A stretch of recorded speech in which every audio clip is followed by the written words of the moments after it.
Hello and welcome to Elena Meets the Author. This podcast explores how authors create a world that we can escape into. Join me as we demystify the magic that keeps us turning the page. Today I'm speaking to the remarkable author and journalist Haley Cohen Gilliland, whose nonfiction book, A Flower Traveled in My Blood, reads like a novel, but is entirely true. Haley's book, which the New York Times and the Washington Post, amongst others, named one of the best books of 2025, tells the story of the Argentine grandmothers who fought to find a stolen generation of grandchildren. Haley's story combines a family saga with a forensic detective story with a human rights story featuring these heroic grandmothers who used their perceived status as little old ladies to avoid the attention of the scary Argentine military and police. A bit of background. During Argentina's military coup of 1976, the military leaders said that they wanted to launch the National Reorganization Process, a bland, innocuous title that belies what their real intentions were. The vile regime disappeared up to 30,000 Argentines, people the regime deemed dangerous to the government. These people went missing, never to be found again. One of the military's most evil acts was to kidnap hundreds of pregnant women. After giving birth in awful conditions on a metal table, no painkillers, these women were killed, often thrown out of airplanes into a river or sea near Buenos Aires so that there would be no evidence. And their babies were given to people deemed sympathetic to the regime, often working for the military or the police. The distraught mothers of these pregnant daughters and daughters-in-law banded together to form the Abuelas de Plaza de Mayo, realizing that they'd make much more progress working as a group than on their own. Haley's compelling and moving account tells the story of a truly depraved government, the brave grandmothers whose love was stronger than their fear, the incredible joy of reunion, the pain and confusion felt by the grandchildren when they were found, and how Argentina as a country has dealt with its sordid past. Haley, welcome to the show, and I'm so glad you could join us. Thank you so much for having me, Elena. My pleasure. Can you first tell us how you came across this story, and why do you think it's not better known outside of Argentina? Yeah, so I have always been interested in Latin America and had studied Spanish in middle school and high school. And in college, I took a Latin American politics class that touched on the dictatorship period in Argentina. So I had a background knowledge in what had happened during that period. I was aware of the disappearances that you just referenced and summarized really, really deftly. But it wasn't until I actually moved to Argentina after graduating college. I was supposed to go on a one-year fellowship. I just felt really drawn to Argentina as a country. I had visited once and felt this inexplicable pull toward the place. And it was shortly after arriving that I was reading a newspaper article. This was late 2011, that referenced the grandmothers of the Plaza de Mayo. And I knew that the military, as I said, had disappeared tens of thousands of Argentines, but I had no idea that they had also kidnapped pregnant women, held them in detention until they gave birth, and then separated them from their babies, killed the new mothers, and gave their newborn babies, oftentimes to military and police families, to raise under false identities. And I was just blown away that this had happened, that it had happened so recently, and that I hadn't heard of it. And then I became absolutely obsessed with the grandmothers, with the Abuelas. You know, I couldn't fathom the courage that they had summoned at a time when people were disappearing left and right off the street in broad daylight, to band together in order to find out the truth of what had happened to their children and what had happened to their stolen grandchildren. So that was where the seeds were planted. And then it took me quite a while to focus on this project as a book, because I ended up living in Argentina for 4 years, working as a correspondent for The Economist magazine. And the longer I lived in Argentina, the more I got lulled into this very false sense that everybody in the world already knew this story, because in Argentina, this is familiar history to many, although increasingly not everyone, especially the younger generations. But it's a much better known story, obviously, in Argentina and Latin America than it is here. And so it took me a while to realize that there was a real value in translating this story for an American audience, for an English-speaking audience that might not have any familiarity with this history. So that was sort of the long arc of how this book came to be. But I think the thing that never changed was that I just remained really fascinated and obsessed and, I think in awe of the grandmothers. And that was what sparked the book. And can you give us a brief description of the political landscape that led to this 1976 coup? Just how crazy Argentine politics. Yes. And this was hard to write about because there were so many coups and there was so much turbulence that writing about Argentine history without flattening it was a writerly challenge because, every couple of years there's another crazy economic crisis and another wild political change. But to succinctly try to summarize the context that led to a military government to do such depraved things. Between 1930 and 1976, you mentioned the 1976 coup, there were 6 military coups. So the country was just constantly ping-ponging between civilian government and military government. And as you can imagine, that sowed economic devastation, a lot of social polarization, and really hollowed out democratic institutions. And as I mentioned, it created a lot of social polarization as well. And by the mid-1970s, that social polarization had really risen to a boil to the point where it was bubbling over in the form of very intense political violence. And so there were right-wing paramilitary groups that were kind of tacitly backed by the state, and they were disappearing people. This was sort of a precursor to what the military was going to do after the coup. And in response, there were these left-wing revolutionary groups that had sprung up sort of as resistance movements, and these two sides were clashing really furiously, such that by 1975, there was a statistic that there was a bomb that went off in Argentina every 3 hours, and a political killing was taking place every 5. And so Argentina had really descended into anarchy almost, to the point where when 1976 rolled around, a lot of the country was in favor of a military coup because Argentina had become so chaotic. And because many of the people alive at that point in Argentina had already survived and lived through 5 coups and nothing all that awful had happened. And so lots of people really rooted for the coup, not realizing that this time in 1976, the military had this broader and much more sinister plan to purge the country of anyone it deemed, quote unquote, subversive. And it took a very wide view of what that meant. Quick pause if you're enjoying this conversation. I've started an exciting optional paid newsletter called Behind the Stories. It curates the most inspiring insights from the podcast, and it's also where subscribers can get an early peek into upcoming guests and be involved in the conversations before episodes are recorded. It's a way to support the show and not miss what's coming next. You'll find the link in the show notes. Now, back to the episode. Can you tell us a bit about the grandmothers and Rosa, the woman you spotlighted in your book, to give us a general idea of how it all sort of started, the Abuelas? Yeah. So as you mentioned, I chose to center the book through the story of one family.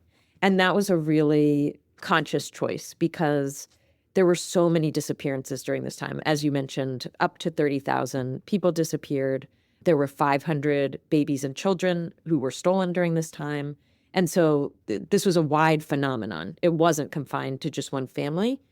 But I felt that by focusing on just one family, it would allow readers to better connect with these events that seem quite unbelievable. I mean, it's hard. You said that the book reads like fiction. And as you can tell, if you flip to the endnotes, everything is very rigorously documented. I didn't embellish anything. It's all from documents or original interviews or transcripts, whatever it is. But it does read like fiction because it is so hard to understand that something this awful happened and happened this recently. And so I felt that by following one family, that it would allow readers to better grasp, the broader history and really understand the emotional weight of what happened.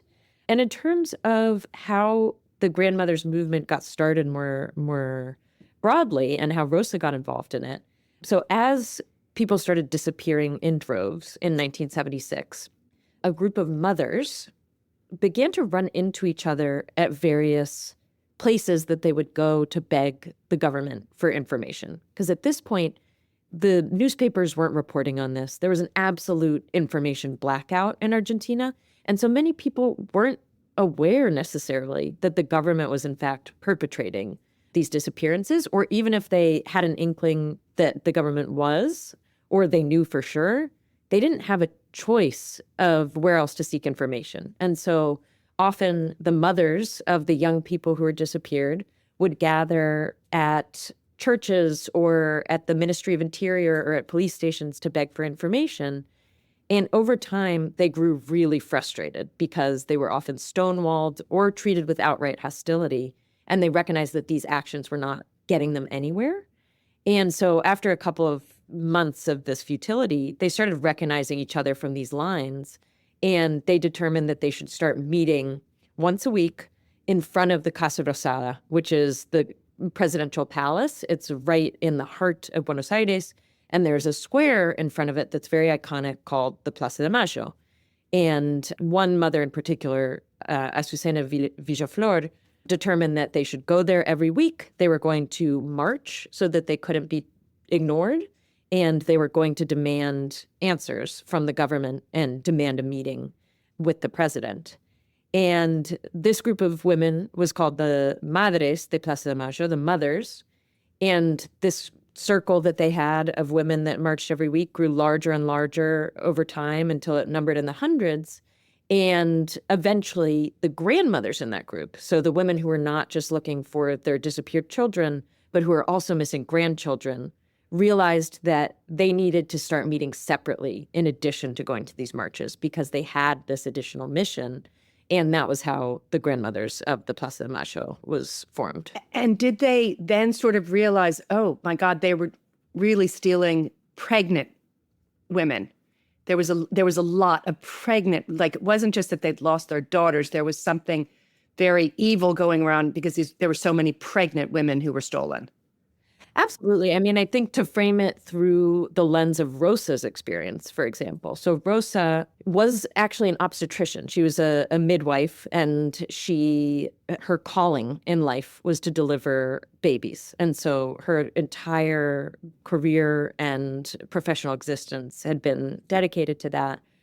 She herself had a really hard time with pregnancy. She suffered several really devastating pregnancy losses, until finally having her only daughter, Patricia, in 1952. And Patricia, as you can imagine, after all of this heartache, just became the center of Rosa's universe. She poured everything into her, her husband as well. If she showed talent for drawing, they got her private drawing lessons. They signed up for a sports club that had a pool so she could learn to swim. She became federated in ping pong, which I'm still trying to figure out what that means, but she got very good at ping pong. And they really just poured everything into her. And then in 1978, after the coup had happened, after disappearances were starting to trickle off a little bit, Patricia was 8 months pregnant with her second child. So she had a 15-month-old and was awaiting the birth of her second child. And she was snatched from her apartment one evening in October, and Rosa was immediately thrust into a world of darkness and opacity and unknowns. She had no idea who had taken her, why, where Patricia had been taken. And so immediately she rushed to these police stations and to the Ministry of Interior to find out what she could. And after a while was put in touch with the grandmothers. And that was really her first introduction to the fact that there were other women in her situation. Because unless these women found each other through the grandmothers or the mothers, they often, didn't put together that this was happening at a much broader scale. And so she was amazing. I mean, she then worked for the Abuelas for how many years? I mean, she became such a figurehead for them. Yeah, so she joined in 1978, 1979, and she did not stop working for the Abuelas until 2022 when she was 102. And she, continued supporting them. She had to retire at that point, but yeah, she continued to support them in any way that she could until she passed away this past year at the age of 106. The fact that she lived to that age should just give you a sense of who she was, because it reflects her. She was just made of iron. She was made of something different. No, I think that was a really good choice of all the families. I mean, I don't know about the backgrounds of every single one, although you put a lot of them in your book, but that story was amazing. And also what happens later on in the book is amazing too. There's another hero in your book besides the grandmothers. Can you talk a little bit about the scientist, Dr. Marie Claire King? Yes, this was one of my favorite revelations of the book because I had not heard of Mary Claire King. I didn't know about her connection to the Abuelas. So when the grandmothers started working together, they pretty quickly realized they were going to need some sort of objective tool to find and identify their grandchildren. Because, as we've talked about, many of their grandchildren were taken when they were still in the womb. And so just to drive that point home, the grandmothers had no idea what sex of child they were looking for. They didn't know eye color. They didn't know birthmarks. They didn't know anything about the children that they were looking for. And so they knew that they needed some sort of tool that would allow them to fight against those formidable odds to find these children. And very quickly, they recognized that science was the place to turn for that sort of tool. But this was the late 1970s, early 1980s, and DNA testing was not yet available widely. And so they traveled around the world talking to various scientists and doctors and posing their question of basically whether their blood could be used to connect them to their grandchildren without any blood or genetic information from the parental generation, which had been disappeared in this point. At this point, they didn't have access to that. And most of the scientists that they met around the world just kind of shrugged and said, this hasn't been done before. I don't know how to help you. And this went on for a while until finally the grandmothers connected with Dr. Mary Claire King, who was already this really renowned American geneticist. She was responsible for the finding that we share 99% of our genetic information with chimps. So she was very much a star already in the genetic community. And she immediately felt a real affinity for the Abuelas and their project for a couple of reasons.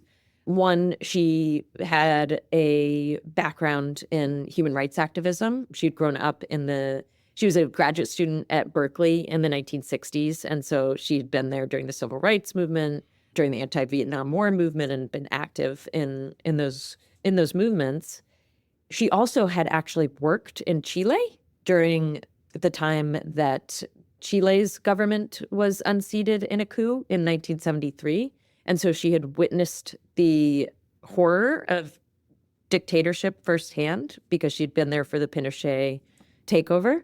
And then thirdly, she had a daughter, Emily, who was the exact same age as the grandchildren that the grandmothers were looking for. And so it was very easy for her, as someone who was politically active, to imagine that had she been born in Buenos Aires and not Chicago, that perhaps she would have been disappeared by the Argentine government and, people would be looking for her daughter.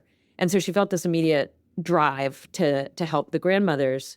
And working together, they were able to come up with the first ever grandpaternity index. So this equation that allowed the grandmothers to use their blood to definitively link themselves to their grandchildren without that blood from the parental information. And this was really pioneering. It actually underlies what we know as genetic genealogy today, which is used by companies like Ancestry.com to make genetic connections, and also used by a lot of law enforcement agencies now to convict people for crimes. And that all links back to Dr. Mary Claire King and the grandmothers. Is she still alive? She is. So she is 78. Not only is she alive, she is working at full tilt. She is one of the people that I was very lucky to spend the most time with during the course of reporting this project. She was incredibly generous with her time. And I write about this in the author's note because I found it hilarious. But I think she was 78 at the time that I was doing some of this reporting. You know, I'm in my mid-30s and, you know, think of myself as a healthy person. But her stamina would just, so far outstrip mine. So the first meeting that we had, I think we talked for 4.5 hours straight, right through lunch, no water, no coffee, no food. And I walked out and almost fainted. And so I learned that for our next meetings, which ended up being longer, you know, one of our interviews was almost 9 hours. I would bring my giant water bottle. I would bring snacks. I baked her a banana bread so that I was like, here, this is a nice gesture, but also I need to eat something while we talk. Otherwise, I'm going to die. But she's amazing. She's truly amazing. And, you know, I think working with her to excavate these memories and on this story was a real privilege. Yeah. You had some profound heroes in your story, some really impressive women. Now, can you tell us about your interesting title? And can you read a bit from your book that relates to the title? Yeah. So I'm going to read, for those of you following along, from page 143. It's the start of a chapter called A Bird Lived in Me. The bond of a mother to her child was considered so powerful by the Greeks that it could change the seasons. It was the story of Demeter, the goddess of the harvest, that explained the winter. The loss of her daughter Persephone to the underworld created a sadness so deep that the earth withered. In Hindu scriptures, Shakti, the force responsible for creating and sustaining all existence, was described as motherly, both nurturing and fiercely protective. The book of Isaiah in the Old Testament drew on the imagery of a mother to depict God's unfailing devotion to the Hebrew people. Can a woman forget her nursing child? Modern science has since affirmed what the ancients intuited. Even after a baby has left her womb, and even after that baby has grown and left her side, a mother remains permanently altered. Research has shown that she carries her child's genetic material in her veins, just as the child carries hers. To bear a child is an indelible act. It creates a memory in one's body that cannot be undone. I had to look for my daughter, Rosa once said. She was my daughter. So the title derives from a poem that is printed at the beginning of the book. It's titled Epitaph, and it's a poem by an Argentine poet named Juan Gelman. And the poem was actually written in the 1950s, so a long time before the coup took place, before any of these disappearances had taken place. But Juan Gelman's life would later collide with those of the Abuelas in a very tragic way, because in the 1970s, his son and pregnant daughter-in-law were taken by the military government and disappeared. And so Juan Gelman became one of the grandfathers who was looking for a stolen grandchild. And so he worked from exile with the grandmothers to try to track down his stolen grandchild. So he had this personal connection to the grandmothers. And then as I was reading this poem, it starts, a bird lived in me, a flower traveled in my blood, my heart was a violin. And as soon as I read a flower traveled in my blood, I had a spark of clarity that this was going to be my title. So after Dr. Mary Claire King and the grandmothers created this grandpaternity index, they also created a more advanced way of proving grandparentage, which was through this genetic element called mitochondrial DNA. And this is something that is only passed down by mothers to their children. So whether they're female or male, a child receives their mother's mitochondrial DNA. So it's a very, very powerful tool for tracking ancestry. And this is something that's still used by these Ancestry.com companies. And so I loved the idea of there being something beautiful and indelible that travels in all of our blood, no matter whether we are in our proper environment or we have been displaced or stolen. It's this beautiful thing within us that will allow us to be found, as it worked in the grandmother's case. And so that is sort of the backstory behind the title. And at first I had to fight for it a little bit because it's quite long. It's a mouthful. Right. But I think by the end, my entire team really loved it and was on board. Yeah, it's beautiful.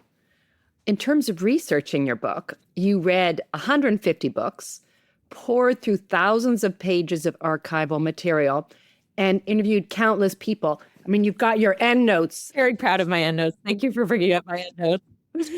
Tell us, how easy was it to keep the story, to not let all this information that you had, how to make sure that it was a readable story? That's a great question. Yes. So I am very proud of my endnotes. You can flip through them if you want. I don't know how many nerds like me there are listening, because I just think that they reflect the depth of research that went into the book, and also the care in terms of making sure that everything is documented and proven. But you're completely spot on. I really didn't want to lose track of the story. My favorite books to read, I love reading fiction, but when it comes to nonfiction, my favorite books to read are the types of kind of propulsive historical narratives that read like fiction, because that's how my brain works. I was a history major. I can trudge through a dry history if it's in service of something that I'm working on. But if I'm reading for pleasure, I need a story. And so I really wanted that to stay centered here. And so it took a lot of discipline to keep that as my North Star while writing, and also a lot of excision.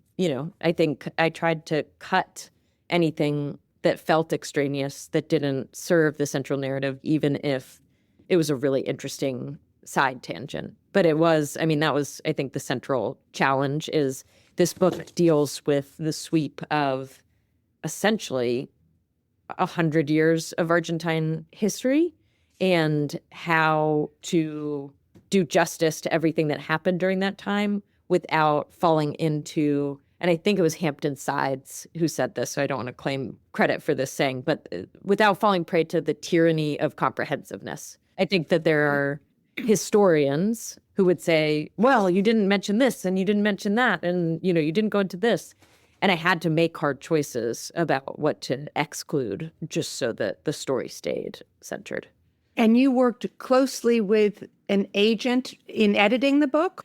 Well, so my agent, Will Lippincott, who's at Avitas Creative, I cannot speak more highly of him. He has been an incredible thought partner throughout this entire process. And he, it's funny, I had talked to some other agents in my life before working with him, and I've always wanted to write a narrative history about Argentina. And for a long time, I wanted to write this book. And a lot of agents said, you know what, sounds like a great story, but Latin America isn't interesting to Americans. And so I just kind of got dismissed by lots of agents in New York. And Will had lived in Argentina during the 80s as a college student and had a great affinity for the country. And so immediately he understood what I wanted to do. And we really had a shared vision. And it still feels, I think any book, especially one like this that is composed of so many people's real stories, it's a true act of collaboration, and it's a team effort. And Will was extremely hands-on during the proposal period when I was shaping that proposal to send to editors. That took you a year. Didn't you say you worked on a year with him or something? It did. So I started the proposal when I was 6 months pregnant. So I had my first child while working on the proposal. So that slowed me down a little bit, but it did take me a year. Yeah, this book has coincided with the growth of my own family. So it was, it created. You traveled. You brought your eldest, daughter with you on your trips. Yeah, almost every trip she came on. She was a great sport. Yeah, so I owe her a lot. Yeah, thankful for her resilience. And then Will told you, in terms of finding an editor, when you know, you'll know? He did. He said that, and I thought he was crazy. And then I did. I mean, I think I was very lucky. The book did get multiple offers of interest from various editors, and all of them were wonderful in different ways.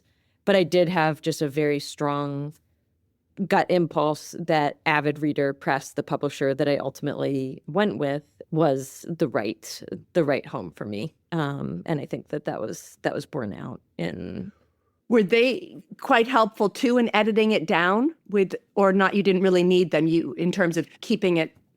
They were. Tight. So one other element of this team that I was so lucky to work with, well, there were several. So I did contract fact checkers for this book. That's something that publishers generally don't pay for. If authors want that, you have to pay out of pocket. And it was very important to me. I started my career as a fact checker, and I know how to do it, but you really need the accountability of someone else's eyes checking your work, I think. So that was another element. And then I did actually work with outside editors in addition to my publishing team. I worked with an incredible group called Verto Literary. They also do fiction editing. And I honestly reached out to them less for editing help and more because, so I mentioned I had my first daughter as I was writing the proposal. Then I had my second daughter maybe like 9 months before my deadline, and I got a new job. So I work at something called the Yale Journalism Initiative. I'm in my office right now. Oh, right. And between having 2 children under 2 and having this new job, I was like, there's no way I'm finishing this book. I need like a coach. I need a book accountability coach. And that's why I reached out to them. I was like, I need homework. I need someone to keep me on track. And wow, did I get way more than I bargained for, because they were incredible narrative editors as well as just being very, very deft hand holders, because I'd never done this before. So well, that's what I was going to ask you, because you were the economist, the correspondent for Argentina.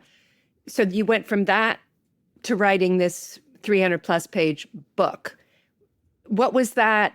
You just were sort of learning on the go, right? You'd never done anything like this before, book length. I hadn't done anything book length. I had transitioned from writing from The Economist to writing feature articles, so more magazine style articles. And so I was used to writing in a narrative voice.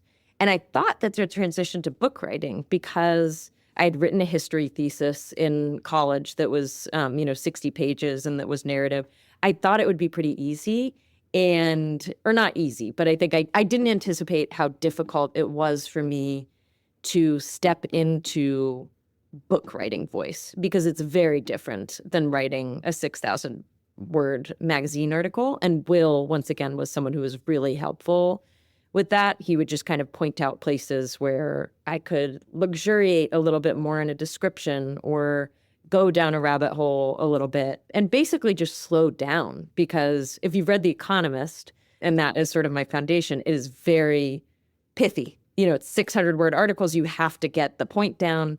And then with a book, you could write a book in that way, but I don't think that it would have served this story well. So I needed to slow down. And you have great descriptions all the time. You take us into what the street looked like, what they were wearing, the weather. Like, you do luxuriate in scenes, and you have a lot of little details that I loved. That I think really helped humanize it. Thank you. Yeah, I'm appreciative of you saying that. It's one of my favorite things to try to do, to world build and to research these descriptions and the weather and go back in historical newspapers and see the little weather blurb at the top of the newspaper. And, you stumble on some real narrative gems by doing that sort of archival research. So thank you. And also you described the detention center. Was that all in the archival material? Well, I personally went to the detention center, though obviously during my visits, that was in the 2020s, and I was describing it in the 1970s. So although a lot of the rooms have purposely been left more or less how they were in order, because it's now a museum, in order to show, how the building was used. But it also was from archives, and, there were some people who survived the dictatorship. They were imprisoned in these detention centers and then ultimately released.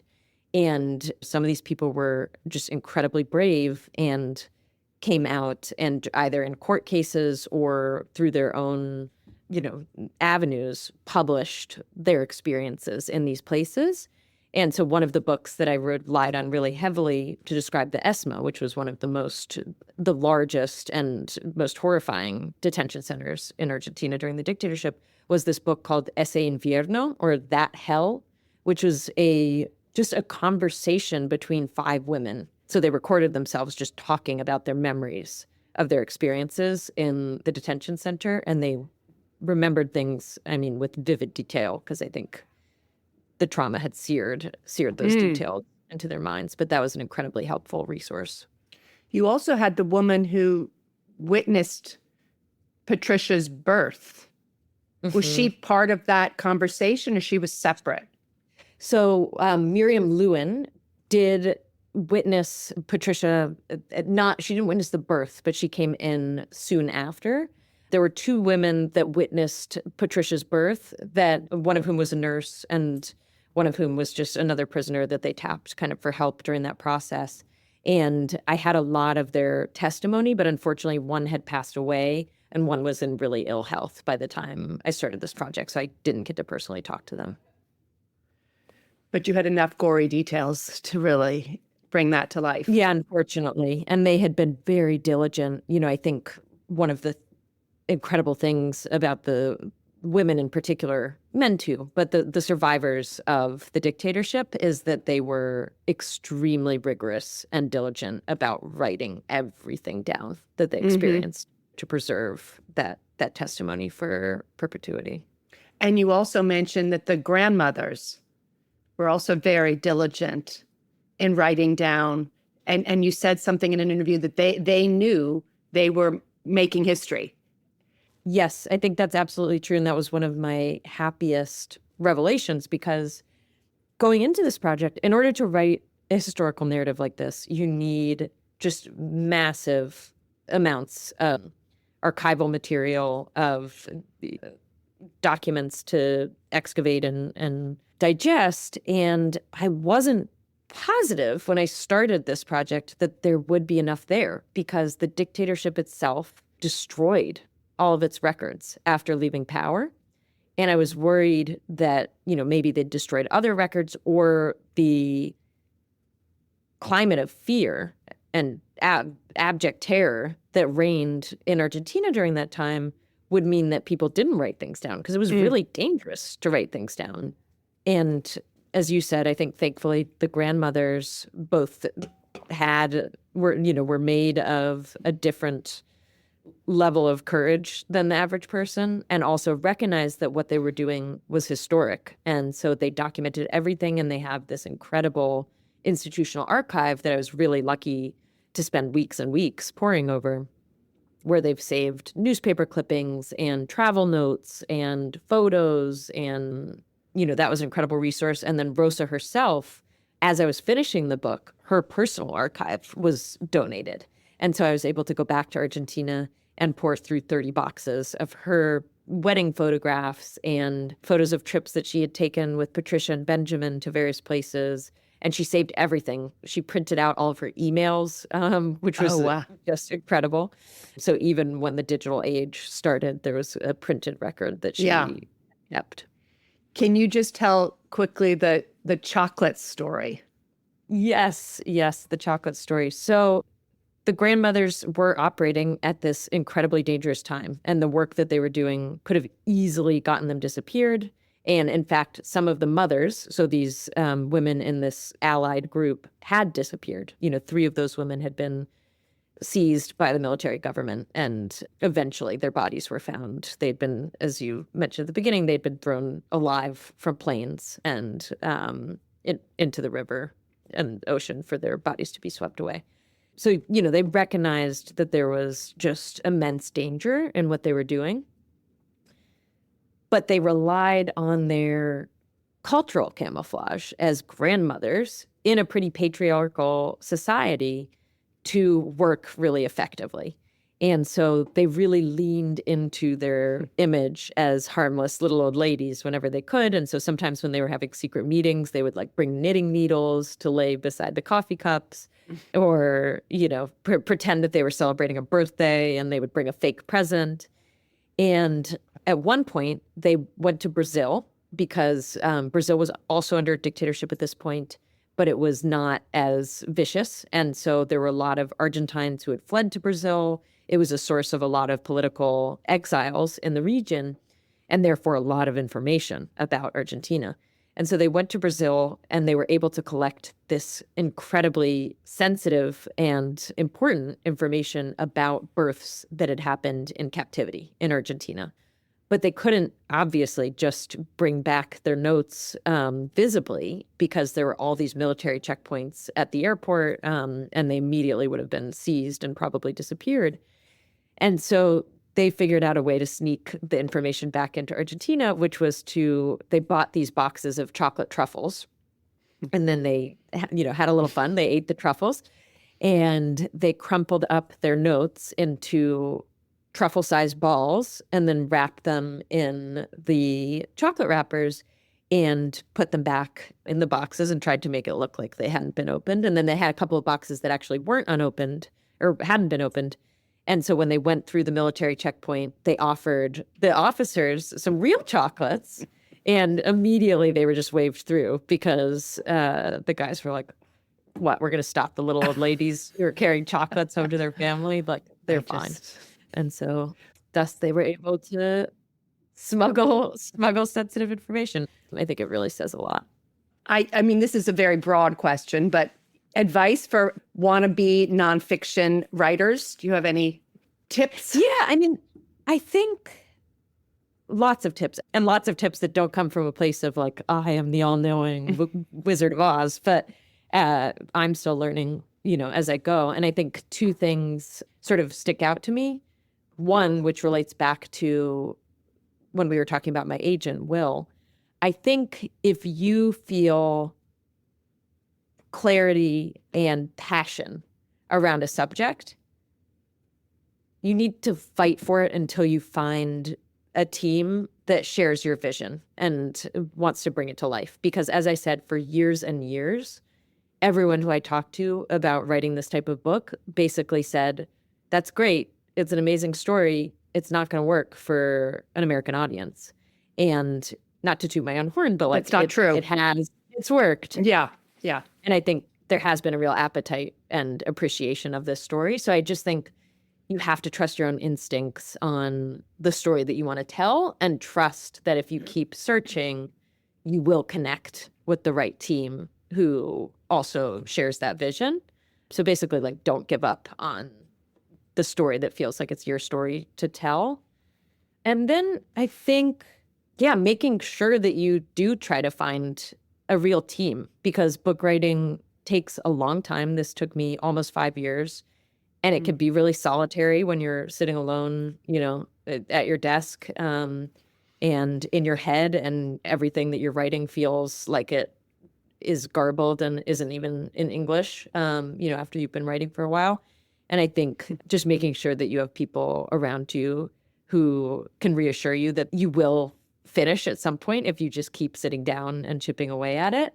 That was very important for me, because there were years and years and years. I would say for the 4 years out of the 5 years that I worked on this, or almost 5 years, I had no idea where I was in the process. I didn't know whether I was even remotely close to finishing. And then suddenly you reach this point where you're like, wait a second, there is a light. I am almost done. I can do this. But it's a long time before you hit that. So who was it that kept you going? I mean, besides yourself, when you say it's good to have people. Yeah, I mean, I think my agent, editors at Avid Reader, I think, as I said, I was really privileged to work with Verto additionally. So that team of editors. I think my husband is always my favorite and first reader. And he read probably more drafts of this book than I did. Right. Not quite, but I think almost. And I think, having kids was also very grounding. I wouldn't say that they sped up my process, but they made sure that I didn't descend into complete lunacy. I love it. While working on it. Almost at the end of my questions. It's just been so great talking to you. But what hope are you thinking that this book will generate? Yeah, I mean, I think I don't want to sugarcoat the fact that this is a really difficult book, and especially the first third, I would say, is incredibly hard and heavy, and there's no way around that. But I do think, hopefully if you make it to the end and close the back cover, I hope that readers are left with a sense of inspiration about, because these were women, these grandmothers who had no traditional markers of power. They didn't have money. They didn't have political clout. But what they recognized is that by banding together, they could create power strong enough to basically help topple one of the most brutal dictatorships in the world. And so I think there are really important universal lessons just around how you can generate power in togetherness. Mm-hmm. I think there are powerful lessons about how the truth, even when it is very assiduously obscured, because the military did, work so hard to obscure the evidence of its crimes and did perpetrate these disappearances as opposed to outright murders. The truth does surface in the end, especially if you have women like the grandmothers fighting for it. So I think those were sort of the inspirational and more universal lessons that I took from this.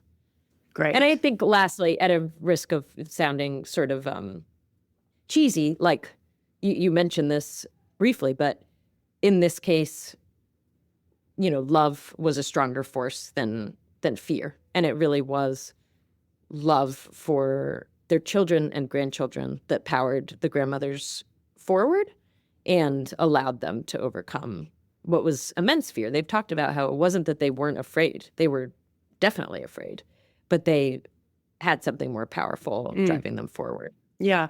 Like even when those mothers were disappeared.